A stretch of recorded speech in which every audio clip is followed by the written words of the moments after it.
नमस्कार दोस्तों, welcome in my channel education 2562। दोस्तों, पिछली वीडियो में हमने राजनीति के कुछ प्रमुख संबंधित तथ्यों, जिसमें भाग, उनके संबंधित अनुच्छेद और अनुसूचियां तथा हमारे संविधान में कौन-कौन से तथ्य दूसरे देशों से ग्रहण किए गए हैं, उसके बारे में हमने जाना था। इस वीडियो के अंतर्गत हम क्वेश्चन नंबर 496 से शुरू करेंगे, आगे के प्रश्नों को पढ़ेंगे। तो आइए इसको हम देखते हैं। सर्वप्रथम किस देश के संविधान में प्रस्तावना को सम्मिलित किया गया था? संयुक्त राज्य अमेरिका के।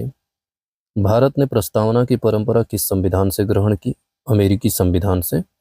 प्रस्तावना को संविधान का क्या कहा जाता है? संविधान का परिचय या भूमिका के नाम से जाना जाता है।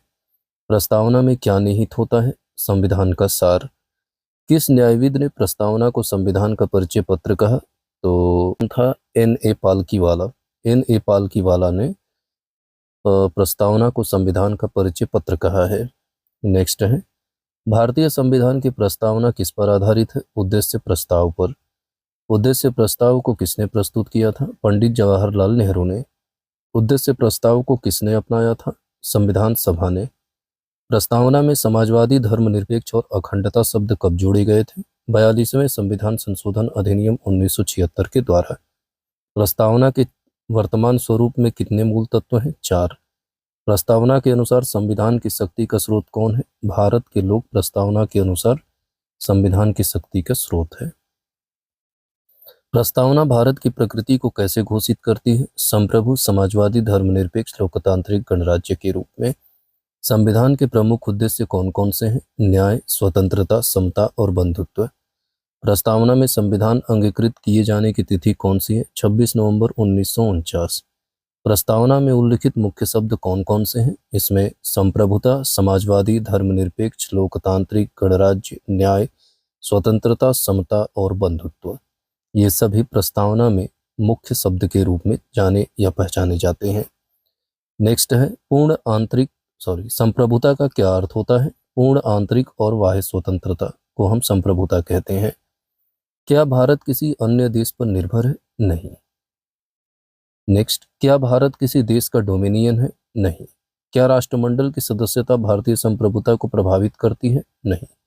क्या संयुक्त राष्ट्र की सदस्यता भारत की संप्रभुता को सीमित करती है? नहीं।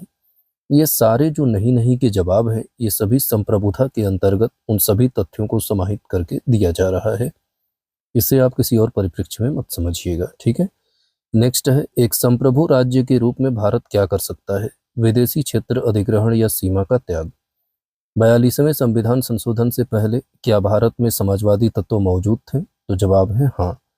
समाजवादी तत्व संविधान में कहाँ विद्यमान थे? राज्य के नीति निर्देशक तत्वों में समाजवादी तत्व जो है संविधान में विद्यमान थे। नेक्स्ट क्वेश्चन है, समाजवादी स्वरूप को स्पष्ट रूप से कब जोड़ा गया? 42वें संविधान संशोधन 1976 द्वारा। समाजवादी स्वरूप को लागू करने हेतु कांग्रेस ने 1955 में क्या किया? अवाड़ी सत्र में प्रस्ताव पारित किए थे। भारतीय समाजवाद किस प्रकार का समाजवाद है? लोकतांत्रिक समाजवाद। भारतीय समाजवाद किससे भिन्न है? साम्यवादी यानी कि राज्य आश्रित समाजवाद से। राज्य आश्रित समाजवाद की मुख्य विशेषता क्या है? उत्पादन व वितरण के साधनों का राष्ट्रीयकरण ही राज्य आश्रित समाजवाद की विशेषता है। नेक्स्ट, राज्य आश्रित समाजवाद में निजी संपत्ति का क्या होता है? उन्मूलन किया जाता है।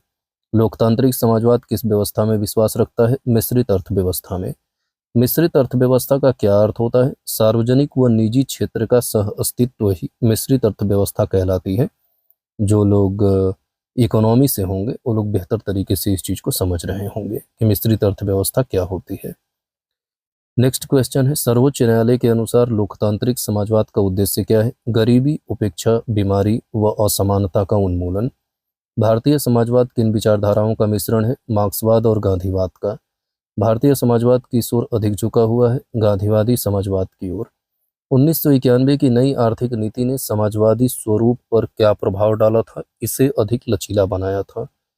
1991 की नई आर्थिक नीति के 3 घटक कौन कौन से हैं? उदारीकरण, निजीकरण और वैश्वीकरण। नेक्स्ट है, धर्मनिरपेक्ष शब्द संविधान में कब जोड़ा गया था? 42वें संविधान संशोधन 1976 के द्वारा। सर्वोच्च न्यायालय ने 1974 में किस बात को स्वीकार किया? भारत एक धर्मनिरपेक्ष राज्य है। संविधान में धर्मनिरपेक्ष राज्य शब्द का स्पष्ट उल्लेख है या नहीं है? नहीं, धर्मनिरपेक्ष राज्य शब्द का स्पष्ट परिभाषा या उल्लेख नहीं है। संविधान निर्माताओं का उद्देश्य किस प्रकार का राज्य बनाना था? धर्मनिरपेक्ष राज्य। धार्मिक स्वतंत्रता से संबंधित अनुच्छेद कौन से हैं? अनुच्छेद 25, 26, 27, 28, यानी कि 25 से लेकर 28 तक ये अनुच्छेद धार्मिक स्वतंत्रता से संबंधित है। नेक्स्ट, भारतीय धर्मनिरपेक्षता का उन्मूलन सिद्धांत क्या है? सभी धर्मों की समानता। क्या सभी धर्मों को सरकार का समान समर्थन प्राप्त है? तो जवाब है हाँ। प्रस्तावना में किस प्रकार की राज व्यवस्था की परिकल्पना की गई है? लोकतांत्रिक राज व्यवस्था की। लोकतंत्र किस सिद्धांत पर आधारित है? जनसत्ता या लोकप्रिय संप्रभुता पर। नेक्स्ट, लोकतंत्र के कितने प्रकार होते हैं? दो प्रकार, एक प्रत्यक्ष और एक अप्रत्यक्ष। नीचे जैसा कि प्रश्न में दिया गया है, लोकतंत्र के दो प्रकार होते हैं। कौन कौन से? प्रत्यक्ष और अप्रत्यक्ष। प्रत्यक्ष लोकतंत्र का प्रमुख उदाहरण कौन सा देश है? स्विट्जरलैंड। प्रत्यक्ष लोकतंत्र के मुख्य औजार कितने हैं? 4। और वह औजार कौन कौन से हैं? जनमत संग्रह, पहल, प्रत्यावर्तन और परिप्रेक्षा। अप्रत्यक्ष लोकतंत्र को और किस नाम से जाना जाता है? प्रतिनिधि लोकतंत्र। प्रतिनिधि लोकतंत्र के प्रकार कौन कौन से हैं? संसदीय और राष्ट्रपितात्मक। नेक्स्ट है, भारत में किस प्रकार का लोकतंत्र अपनाया गया है? प्रतिनिधि संसदीय लोकतंत्र। संसदीय लोकतंत्र में कार्यपालिका किसके प्रति उत्तरदायी होती है? विधायिका के प्रति उत्तरदायी होती है। नेक्स्ट है, भारतीय लोकतंत्र के प्रमुख लक्षण कौन कौन से हैं? वयस्क मताधिकार, चुनाव, कानून का शासन, स्वतंत्र न्यायपालिका, ये भारतीय लोकतंत्र के प्रमुख लक्षण हैं। प्रस्तावना में लोकतंत्र को किस व्यापक अर्थ में लिया जाता है? राजनीतिक, सामाजिक व आर्थिक लोकतंत्र के परिप्रेक्ष्य में। डॉक्टर अंबेडकर के अनुसार राजनीतिक लोकतंत्र कब अस्थायी होगा? जब सामाजिक लोकतंत्र स्थापित होगा। सामाजिक लोकतंत्र किन मूल्यों पर आधारित है? स्वतंत्रता, समानता और बंधुत्व के मूल्यों पर। स्वतंत्रता को समानता से अलग क्यों नहीं किया जा सकता? क्योंकि असमानता से प्रभुत्व उत्पन्न होता है। क्योंकि असमानता से जो है प्रभुत्व उत्पन्न होता है। नेक्स्ट है, समानता को स्वतंत्रता से अलग करने का परिणाम क्या होगा? व्यक्तिगत पहल का अंत। सर्वोच्च न्यायालय ने 1997 में किस लक्ष्य की पुष्टि की? समतामूलक सामाजिक व्यवस्था की स्थापना। संविधान किस प्रकार के न्याय की व्यवस्था करना चाहता है? सामाजिक, आर्थिक और राजनीतिक न्याय। लोकतांत्रिक राज्य के दो रूप कौन कौन से हैं? राजशाही और गणतंत्र। ये दो जो हैं लोकतांत्रिक राज्य के रूप हैं। नेक्स्ट, राजशाही में राज्य प्रमुख कैसे बनता है? वंशानुक्रम से। गणतंत्र में राज्य प्रमुख कैसे चुना जाता है? प्रत्यक्ष या अप्रत्यक्ष चुनाव से। भारत में राज्य प्रमुख कौन होता है? राष्ट्रपति। राष्ट्रपति का पद किस प्रकृति का होता है? निर्वाचित और निश्चित अवधि वाला। भारत में राष्ट्रपति का चुनाव कितने वर्षों के लिए किया जाता है? 5 वर्षों के लिए। राष्ट्रपति का चुनाव किस प्रकार किया जाता है? अप्रत्यक्ष रूप से। गणतंत्र के अर्थ में पहली मुख्य बात क्या है? राजनीतिक संप्रभुता लोगों के हाथ में होती है। गणतंत्र का यही पहला मुख्य अर्थ है। और दूसरा मुख्य विशेषता को देखा जाए तो किसी विशेषाधिकार प्राप्त वर्ग की अनुपस्थिति होती है। इसी का मुख्य मतलब गणतंत्र है। गणतंत्र में सार्वजनिक पद किसके लिए खुले होते हैं? बिना भेदभाव सभी नागरिकों के लिए। प्रस्तावना में न्याय कितने रूपों में शामिल है? 3 रूपों में। और वह किन 3 रूपों में शामिल है? सामाजिक, आर्थिक और राजनीतिक के रूप में। सामाजिक न्याय का अर्थ क्या होता है? बिना भेदभाव सभी के साथ समान व्यवहार ही सामाजिक न्याय कहलाता है। सामाजिक न्याय में किन आधारों पर भेदभाव नहीं किया जाता? जाति, रंग, धर्म और लिंग के आधार पर। सामाजिक न्याय का उद्देश्य किन वर्गों की स्थिति को सुधारना है? SC, ST, OBC और महिलाओं की। आर्थिक न्याय का अर्थ क्या है? आर्थिक आधार पर भेदभाव का अभाव। आर्थिक न्याय का लक्ष्य क्या है? आय और संपत्ति की असमानता दूर करना।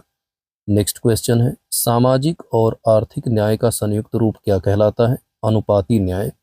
राजनीतिक न्याय का अर्थ क्या होता है? सभी को समान राजनीतिक अधिकार प्राप्त होना। नेक्स्ट, राजनीतिक न्याय में कौन से अधिकार शामिल हैं? राजनीतिक पदों तक पहुंच और सरकार तक बात रखना। सामाजिक, आर्थिक और राजनीतिक न्याय की अवधारणा कहाँ से ली गई है? 1917 की रूसी क्रांति से। इससे एक प्रश्न और स्पष्ट हो जाता है कि रूस की क्रांति कब हुई थी? 1917 में। स्वतंत्रता का अर्थ क्या है? गतिविधियों पर अनुचित प्रतिबंध का अभाव ही स्वतंत्रता का अर्थ होता है। स्वतंत्रता का उद्देश्य क्या है? व्यक्ति के विकास के अवसर प्रदान करना ही स्वतंत्रता का उद्देश्य है। प्रस्तावना किन स्वतंत्रताओं की गारंटी देती है? विचार, अभिव्यक्ति, विश्वास, धर्म और उपासना की। मौलिक अधिकारों के हनन पर व्यक्ति क्या कर सकता है? न्यायालय की शरण ले सकता है। लोकतांत्रिक व्यवस्था के लिए स्वतंत्रता क्यों आवश्यक है? क्योंकि लोकतंत्र का सफल संचालन हो सके, इसलिए लोकतांत्रिक व्यवस्था के लिए स्वतंत्रता आवश्यक है। नेक्स्ट, क्या स्वतंत्रता का अर्थ पूर्ण स्वेच्छाचार है? बिल्कुल नहीं। स्वतंत्रता का ये मतलब नहीं है कि आप जो मन करे सो कर सकते हैं, उस पर भी प्रतिबंध है। स्वतंत्रता का प्रयोग किसके अंतर्गत किया जा सकता है? संविधान द्वारा निर्धारित सीमाओं के भीतर। क्या मौलिक अधिकार शर्त रहित है? जवाब है नहीं। स्वतंत्रता, समता और बंधुत्व की प्रेरणा कहाँ से ली गई है? फ्रांसीसी क्रांति से 1789 से 1799 के बीच। समता का अर्थ क्या है? बिना भेदभाव समान अवसर। समता का मुख्य उद्देश्य क्या है? विशेषाधिकारों की अनुपस्थिति ही समता का मुख्य उद्देश्य है। प्रस्तावना नागरिकों को किस प्रकार की समता देती है? स्थिति और अवसर की समता। समता के कितने आयाम हैं? 3 आयाम। समता के 3 आयाम कौन कौन से हैं? नागरिक, राजनीतिक और आर्थिक समता के 3 आयाम हैं। विधि के समक्ष समता किस अनुच्छेद में दिया गया है? अनुच्छेद 14 में। भेदभाव निषेध किस अनुच्छेद में है? अनुच्छेद 15 में। लोक नियोजन में अवसर की समता किस अनुच्छेद में है? अनुच्छेद 16 में। अस्पृश्यता का अंत किस अनुच्छेद में है? अनुच्छेद 17 में। उपाधियों का अंत किस अनुच्छेद में है? अनुच्छेद 18 में। मतदाता सूची से बहिष्कार निषेध किस अनुच्छेद में है? अनुच्छेद 325 में। वयस्क मताधिकार का प्रावधान किस अनुच्छेद में है? अनुच्छेद 326 में।